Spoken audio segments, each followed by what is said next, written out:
పార్లమెంట్లో ప్రొటెస్ట్ చేసింది అధ్యక్ష కేటీఆర్ గారు ఏమంటే నేను తప్పు మాట్లాడుతున్నాను సరే ఏమైనా ఇబ్బంది ఉందా బీజేపీకి వ్యతిరేకంగా మాట్లాడితే మీకెందుకు సార్ ఇబ్బంది వాళ్ళకెందుకు ఇబ్బంది నాకు అర్థం కాదు మరి ఇంకేమున్నది ఇబ్బంది నాకు అర్థం సబ్జెక్టే మాట్లాడుతున్నా కదా పంపించండి సార్ లేకపోతే ఏం రాయాలి ఏం మాట్లాడాలో పంపించండి మాట్లాడతాం ఇదేం పద్ధతి సార్ ఏం మాట్లాడాలో కూడా మీరే చెప్తారా ఏం మాట్లాడాలో మీరే చెప్తారా సార్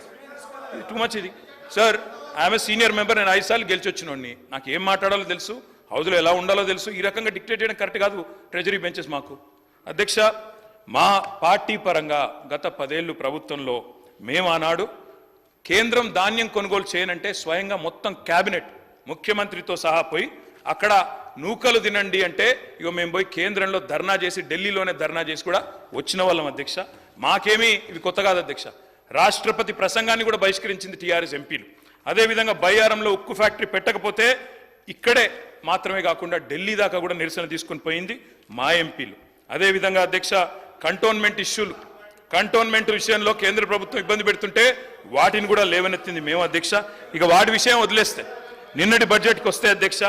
నిన్నటి బడ్జెట్లో కూడా కోటి ఆశలతో ఏర్పడ్డ ఈ రాష్ట్రంలో ముఖ్యమంత్రి గారు కూడా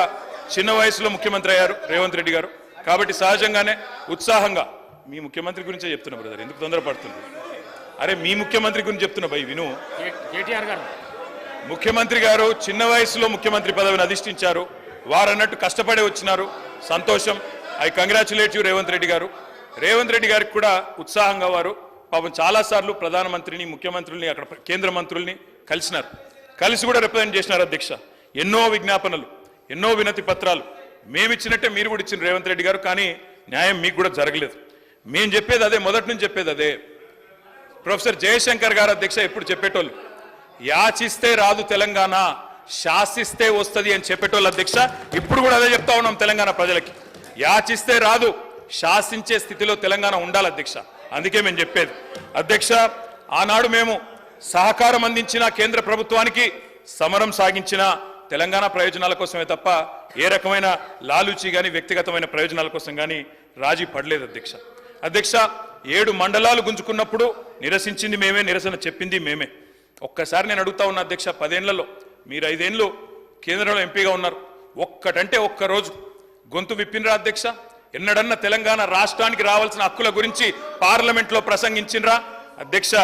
హైకోర్టు విభజన ఏం సబ్జెక్ట్ మాట్లాడుతున్నా సార్ ఎందుకు డిస్టర్బ్ చేస్తారు ఏం పద్ధతి తీర్మానం ఏం పెట్టిండ్రు అది మాట్లాడండి తీర్మానం పెట్టనే లేదు సార్ ఎక్కడ పెట్టిరు తీర్మానం ఎక్కడ పెట్టిరు సీఎం గారు చెప్పిన దానికి ఏడ తీర్మానం ఏడ పెట్టిరు సార్ నోటి మాటలతో తీర్మానాలు కావు తీర్మానాలు ఎక్కడున్నాయి సార్ చర్చ ఇది చర్చ మాట్లాడుతున్నా చర్చ అంటే బడ్జెట్ పైన మాట్లాడండి మీరు రాసియండి సార్ అదే చదువుతా ఏం పద్ధతి ఇది తీర్మానం లేదు సబ్జెక్ట్ లేదు మేము చర్చలో పాల్గొని మాట్లాడుతున్నాము ఇట్లా ఎట్లా సార్ డిస్టర్బ్ చేస్తాం మీరు కూడా అధ్యక్ష నేను అడిగేది ఒకటే అధ్యక్ష 10 ఏళ్లలో ఆనాడు బీఆర్ఎస్ ప్రభుత్వం ఉన్నప్పుడు ఎన్నడన్నా ఒక్కరోజు నిన్న ప్రవేశపెట్టిన బడ్జెట్ విషయంలో చర్చ అదే చెప్తున్నా సార్ నేను అదే చెప్తున్నా 10 సంవత్సరాలు జరిగింది మీరు టైం వచ్చినప్పుడు మీకు అవకాశం ఇస్తా మీరు చెప్తురు కానీ నిన్న పెట్టిన బడ్జెట్ విషయం దాని మీదే మాట్లాడుతున్నా అధ్యక్ష హైకోర్టు విభజన విషయంలోనైనా పోరాటాలతోనే ఆనాడు కూడా సాధించుకున్నాం మా ఎంపీలు పోరాటం చేసినారు ఇక్కడ న్యాయవాదులు పోరాటం చేసినారు అట్లే సాధించుకున్నాం కృష్ణా జలాల విషయంలో ట్రిబ్యునల్ తేల్చాల ట్రిబ్యునల్ ద్వారా రెఫర్ చేయాలని చెప్పి దాదాపు 10 ఏళ్ళు వెంబడబడితే మొన్న చివరికి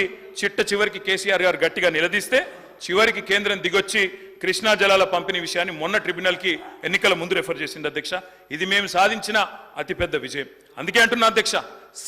శాసించి సాధించుకోవాలి తప్ప యాచిస్తే కేంద్రం లొంగదు అధ్యక్ష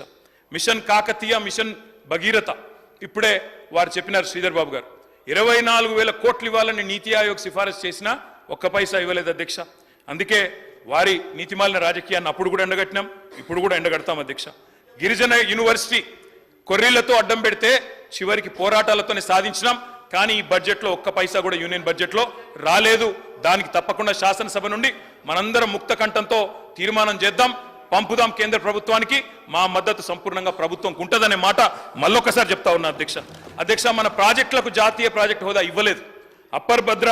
కెన్ బెత్వా ప్రాజెక్టులకు జాతీయ హోదా ఇచ్చారు మనకి ఇవ్వలేదు మన పాలమూరు రంగారెడ్డికి ఇవ్వలేదు మన కాళేశ్వరానికి ఇవ్వలేదు మన సీతారామకి ఇవ్వలేదు అందుకే ఆనాడు అడిగినాం ఈ రోజు కూడా అంటా ఉన్నాం మన శాసనసభ నుంచి తీర్మానం పాస్ చేయండి తప్పకుండా మరి కేంద్ర వివక్షను ఎండగడదాం అదేవిధంగా అధ్యక్ష ఒకటి కాదు ఎన్నో విజయాలు కూడా సాధించినాం. కేంద్రం ఇవ్వలేదు అని చెప్పి దిక్కులు చూడలేదు అధ్యక్ష. ఎన్నో విజయాలు సాధించినాం. కాలంతో పోటీపడి బ్రహ్మాండంగా పర్యావరణ అనుమతులు సాధించి వాయు వేగంతో ప్రాజెక్టులు కట్టినాం. నిన్నగాక మొన్న చూశాను బట్టి విక్రమార్క గారు సీతారామ ప్రాజెక్టు పంప్ హౌజులు పోయి ఆన్ చేసినారు అధ్యక్ష. అది కాలంతో పోటీ పడుతూ కట్టింది బీఆర్ఎస్ ప్రభుత్వం. పంపులు మీరు చాలు చేయొచ్చు కానీ కట్టింది కేసీఆర్ గారు అనే మాట ప్రజలందరికీ తెలుసు అధ్యక్ష. కాళేశ్వరం అయినా పాలమూరు రంగారెడ్డి అయినా అన్ని కూడా చేసుకున్నాం అధ్యక్ష. కేంద్రం ₹1 ఇవ్వకపోయినా దమ్మిడి పైసా సాయం చేయకపోయినా చేసుకున్నాం. మా కొలువులు మాకే దక్కాలి అని ఒక ఉద్యమ నినాదాన్ని